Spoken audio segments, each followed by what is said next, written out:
ते असं म्हणालेत की जर तुमच्याकडे 2 रुपये असतील तर 1 रुपयाची भाकरी घ्या आणि 1 रुपयाचं पुस्तक. कारण भाकर तुम्हाला जगायला मदत करेल, तर पुस्तक कसं जगायचं ते शिकवेल. नमस्कार, मी वर्षा वासुदेव द बुक बिनमध्ये तुमचं स्वागत. आज गुरुगाथाच्या या भागात आपण बोलणार आहोत पुस्तक प्रेमी डॉक्टर बाबासाहेब आंबेडकर यांच्याबद्दल. डॉक्टर बाबासाहेब आंबेडकर हे एक असे महामानव आहेत ज्यांनी ग्रंथालयासाठी बंगला बांधला आणि त्यात जवळपास 50,000पेक्षा जास्त पुस्तकांचा संग्रह केला.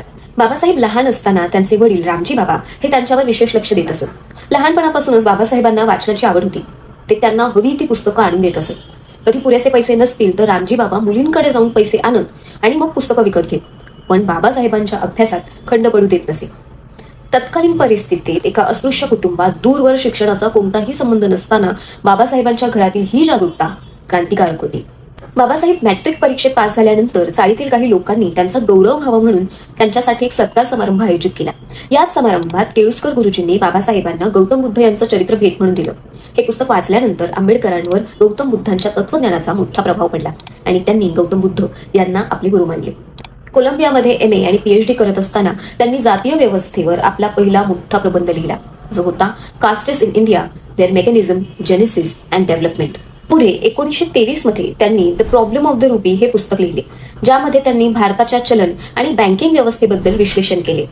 या पुस्तकातील त्यांच्या शिफारशींमुळे 1926 मध्ये हिल्टन यंग कमिशनने RBIच्या म्हणजेच रिझर्व्ह बँक ऑफ इंडियाच्या स्थापनेचा पाया रचला.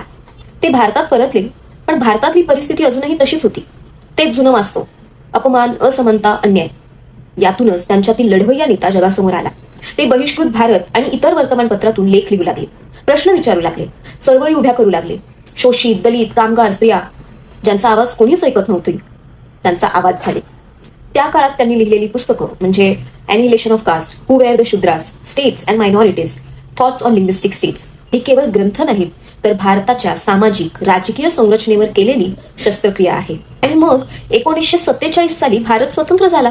नव्या राष्ट्राला हवे होते नवीन भविष्य, नवा कायदा आणि नवं संविधान.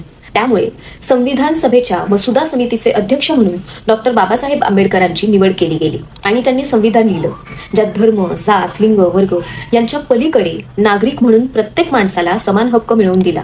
द बुद्धा अँड हिज धम्मा या पुस्तकाचे काम पूर्ण करणे हे त्यांच्या आयुष्यातील सर्वात महत्त्वाचे आणि अंतिम लेखन कार्य होते.